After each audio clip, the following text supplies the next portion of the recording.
Olá, pessoal, de volta aqui para darmos continuidade ao nosso curso A Jornada Interior.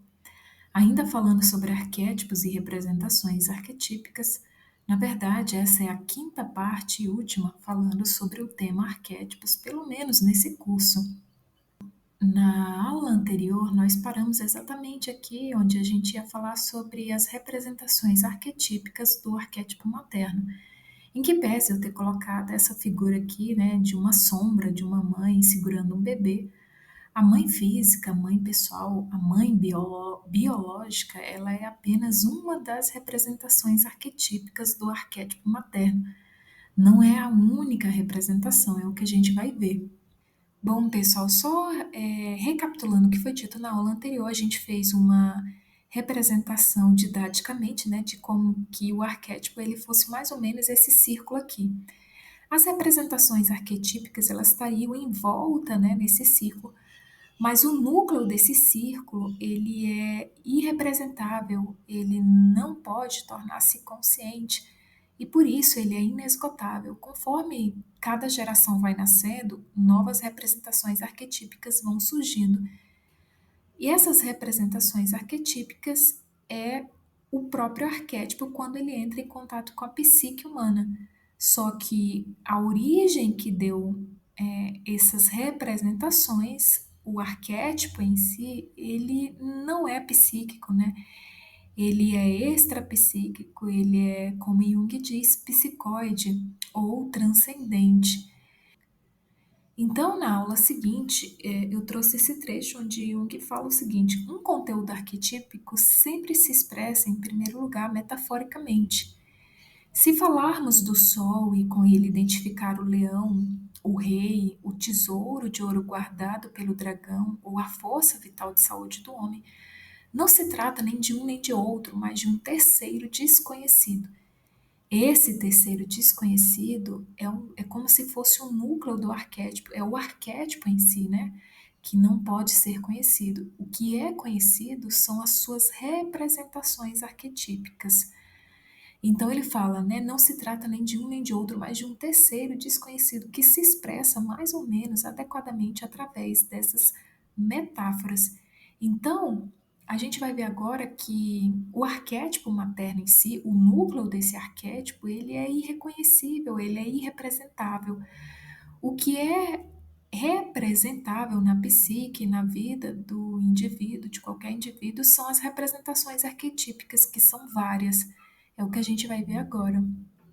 Bom, nós temos aqui, retirei, né, do livro Arquétipos e Inconsciente Coletivo. Jung dá uma série de variações do arquétipo materno. Ele diz o seguinte: como todo arquétipo, o materno também possui uma variedade incalculável de aspectos. Menciono apenas algumas das formas mais características. Por exemplo, a própria mãe, a avó, a madrasta e a sogra, uma mulher qualquer com a qual nos relacionamos, bem como a ama de leite ou a ama seca, a antepassada e a mulher branca. No sentido de transferência mais elevada ainda, o arquétipo materno se apresenta através da deusa, especialmente a Mãe de Deus, a Virgem enquanto mãe rejuvenescida, por exemplo, Deméter e Core. Sofia enquanto mãe, que é também a amada, eventualmente também o tipo Cibele Atis, ou enquanto filha amada, mãe rejuvenescida.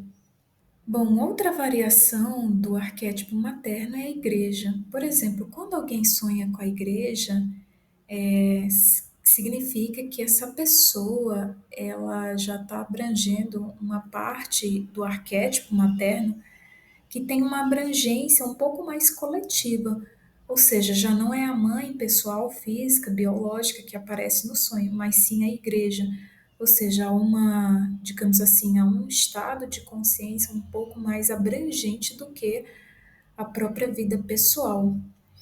Temos também como variação do arquétipo materno a universidade, e a universidade ela tem tudo a ver, né, também porque é onde o indivíduo busca formação, como se buscasse um apoio, né, uma estrutura, uma formação de uma estrutura para poder ir para o mundo, né, para poder agir no mundo. Outra variação do arquétipo materno é a cidade ou o país, bem como também o céu é uma variação do arquétipo materno e a terra também. Temos outra variação, como por exemplo a floresta, né? E aqui eu coloquei a floresta tanto ela de dia como ela de noite. A floresta negra ou escura representa mais aquele aspecto da mãe, do arquétipo da mãe mais inconsciente, ou talvez desconhecido ainda do indivíduo, né? Ou seja, é uma parte da sua psique que ainda ele não conhece. Temos também, em sentido agora mais amplo, né, do arquétipo materno, o mar e as águas quietas. A matéria também é uma variação, bem como o mundo subterrâneo e a lua. O mundo subterrâneo a gente já tinha visto como uma variação do inconsciente, né, do aspecto negativo, meio que sombrio do inconsciente, né, onde jazem coisas que estão aparentemente mortas e voltam a reviver. Temos ainda em sentido mais restrito do variação do arquétipo materno como o lugar do nascimento ou da concepção, ou seja, é onde o indivíduo ele renasce, por assim dizer, né, para uma nova atitude, para uma nova percepção de vida, de realidade. Temos também ainda a terra arada e o jardim, que inclusive, né, a gente vê muito essas duas metáforas na Bíblia falando sobre o jardim, sobre a terra arada. É uma variação do arquétipo materno e também do inconsciente. Temos também, em sentido mais restrito, o rochedo e a gruta. A gruta a gente já viu também como uma variação do inconsciente, né, de onde o indivíduo nasce, né, a consciência nasce, por assim dizer. Temos a árvore e a fonte também como variações do arquétipo materno e como representações do inconsciente. Temos também, em sentido mais restrito, por exemplo, o poço profundo e a pia bastimal. Em sentido mais restrito ainda, nós temos a variação do arquétipo materno como a flor como recipiente, por exemplo, a rosa e o lótus. Ainda em sentido mais restritos, nós temos o círculo mágico, que é a mandala, como Padma, ou a cornucópia. A cornucópia, pessoal, é esse vaso aqui que, na verdade, eu acho que é uma cesta, né, com formato de um chifre. É uma cesta onde carregavam frutas, né, antigamente. Essa é a cornucópia. E, em sentido mais restrito ainda, uma variação do arquétipo materno é o útero, ou qualquer forma oca, por exemplo, a porca do parafuso. Temos ainda em sentido mais restrito ainda a Ione, né, que é essa palavra Ione, é uma palavra em sânscrito que significa passagem divina, lugar de nascimento, fonte de vida, templo sagrado e ainda o órgão sexual feminino. Em sentido mais restrito ainda, nós temos o forno e o caldeirão, também como variações do arquétipo materno. Enquanto animal, temos a vaca, o coelho ou qualquer outro animal útil em geral. Todos estes símbolos podem ter um sentido positivo, favorável ou negativo e nefasto. Um aspecto ambivalente é a deusa do destino, ou seja, as Parcas, Greias e Nomas, que são essas três mulheres. Como vocês podem ver, uma desenrola o fio, que representa, no caso, o nascimento, a outra, ela tece, né, esse fio que representa o crescimento, a vida, e a outra que corta o fio, né, que é uma mulher um pouco mais velha, que representa a morte. Então, aqui seriam as três etapas da vida, né, como um símbolo nefasto do arquétipo materno, ou seja, de uma variação do arquétipo materno. Símbolos nefastos também são bruxa, dragão ou qualquer animal devorador e que se enrosca como um peixe grande ou uma serpente. Daí a gente vê que é como se a mãe tragasse, né? apertasse ali o indivíduo, o arquétipo materno como um instinto ou como, enfim, como algo bastante inconsciente. Também, ainda em símbolos nefastos, nós temos o túmulo e o sarcófago. Tem pessoas que têm sonhos, né, com túmulos e sarcófago, principalmente sarcófago, né, significa que a pessoa ali pode estar presa inconscientemente a alguma coisa que precisa ser liberada, que ela precisa ser libertada de um inconsciente. Temos também ali símbolos nefastos, como variações do arquétipo materno, a profundidade da água e a morte.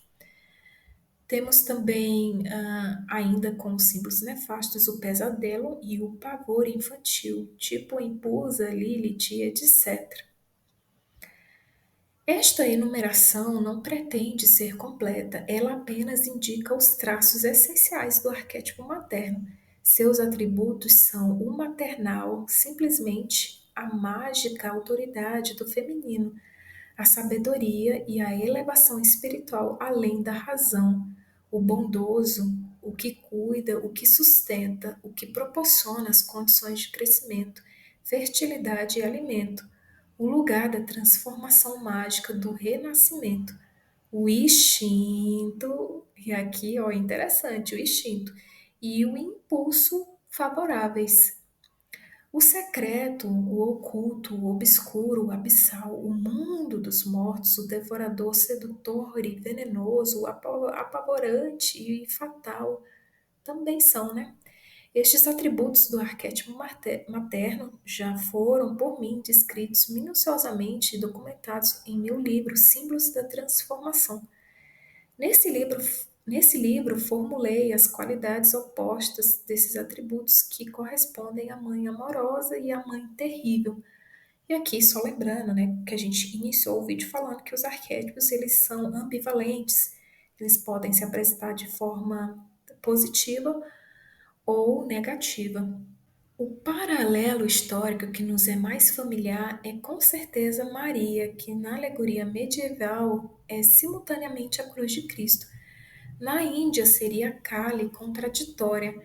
A filosofia Sankirya, ou não sei se pronuncia assim, elaborou o arquétipo materno no conceito de Prakti, atribuindo-lhe os três gunas como propriedades fundamentais, isto é, bondade, paixão e escuridão, que significa Sattva, Rajas e Tamas.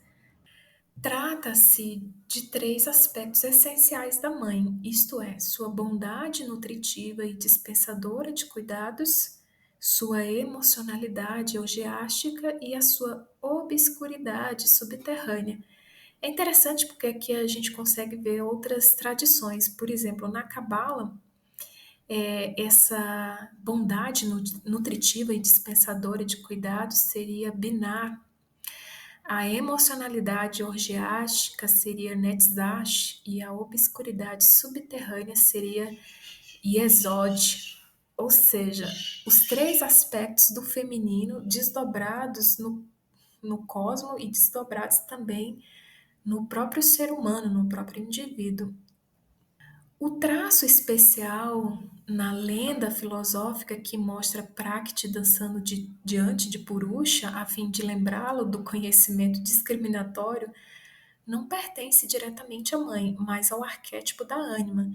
Este último se mistura imediata e invariavelmente com a imagem da mãe na psicologia masculina. E aqui eu trouxe só para a gente entender um pouco mais sobre o Sattva e Rajas e Tamas, que são as três figuras que representam as três formas de energia que governam a sucessão dos fenômenos. No Oriente são chamadas de gunas.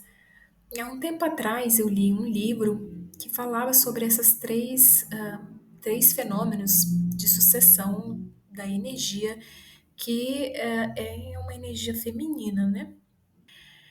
Então eu coloquei aqui de forma só para por curiosidade mesmo, Sátiva ela representa a bondade nutritiva e dispensadora de cuidados, ou seja, uma variação do arquétipo materno.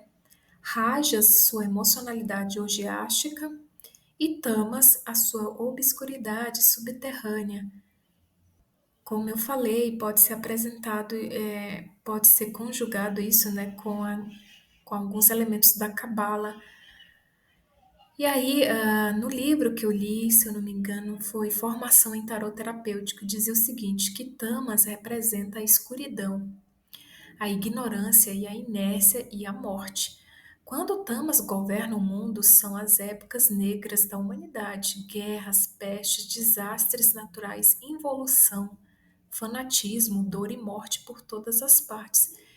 A gente nem precisa retornar, né, ao passado e lembrar que realmente existem esses momentos meio que obscuros da humanidade. No livro também falava sobre rajas. Rajas representa a energia em movimento, a agitação, o brilho, a inquietude intelectual e o impulso dinâmico. Quando o Rajas predomina, se dão os grandes saltos científicos e tecnológicos. A roda, a máquina a vapor, o motor de explosão, a aviação, os computadores e a internet. No caso lá do exemplo do Jung, Rajas é a emocionalidade orgiástica, né? Que na Cabala talvez seria representado por Netzash. E aí, o último aqui, que é a bondade, né, dispensadora de cuidados, Sattva, é a supraconsciência. Seus atributos são a calma, a serenidade, o conhecimento, a lucidez e o equilíbrio. Quando Sattva governa, são as eras douradas da humanidade, onde o amor, a consciência, a prosperidade e a solidariedade prevalecem. O livro que eu retirei esses trechos são o livro Formação em Tarot Terapêutico. Eu acredito que, como o Jung falou anteriormente, são três energias, na verdade, que elas se alternam, né? São três formas de energia que se alternam. Elas não predominam por muito tempo numa única só energia, né? Por exemplo, não existe só sátiva, não existe só rajas, ou, por exemplo, não existe só tamas. Na verdade, a gente vê que é uma intercalação entre essas três formas de energia. Bom, e aí, finalizando o nosso vídeo, eu trouxe aqui dois trechos falando ainda um pouco sobre o arquétipo da mãe, porém agora de uma forma diferente, né? Embora a figura da mãe, tal como aparece na psicologia dos povos, seja de certo modo universal, sua imagem muda substancialmente na experiência prática individual. Ou seja, aqui falando do arquétipo materno, de uma variação do arquétipo materno, porém na vida individual. Aqui o que impressiona, antes de tudo, é o significado aparentemente predominante da mãe pessoal. Essa figura sobressai de tal modo em uma psicologia personalista que esta última, como é sabido, jamais conseguiu ir além da mãe pessoal, seja em suas concepções ou mesmo teoricamente. Eu acredito que ele está se referindo à teoria de Freud aqui. Para ir diretamente ao assunto, a minha concepção difere da teoria psicanalítica, em princípio, pelo fato de que atribuo à mãe pessoal um significado mais limitado. Isto significa que não é apenas da mãe pessoal que provém todas as influências sobre a psique infantil descritas na literatura, mas é muito mais o arquétipo projetado na mãe, que outorga a mesma um caráter mitológico e, com isso, lhe confere autoridade e até mesmo luminosidade. Foi a que a gente tratou sobre isso, né, em algumas aulas que eu falei sobre a ânima e o ânimos, em que a ânima ela é projetada na mãe, né, como um arquétipo, enfim. Nossas intenções conscientes são, por assim dizer, constantemente perturbadas e atravessadas em maior ou menor grau por intrusões inconscientes, cujas causas nos são inicialmente desconhecidas. Aí aqui eu achei bastante interessante quando ele diz que a psique está longe de ter uma unidade. Pelo contrário, é até uma mistura borbulhante de impulsos, bloqueios e afetos contraditórios, e o seu estado conflitivo é para muitas pessoas tão insuportável que elas desejam a salvação apregoada pela teologia. Salvação do quê? Naturalmente, de um estado psíquico altamente duvidoso. A unidade da consciência, isto é, a chamada personalidade, não é uma realidade, mas um desiderato. Eu coloquei aqui a etimologia da palavra desiderato, que significa sentir falta, né? Perder, desejar, esperar.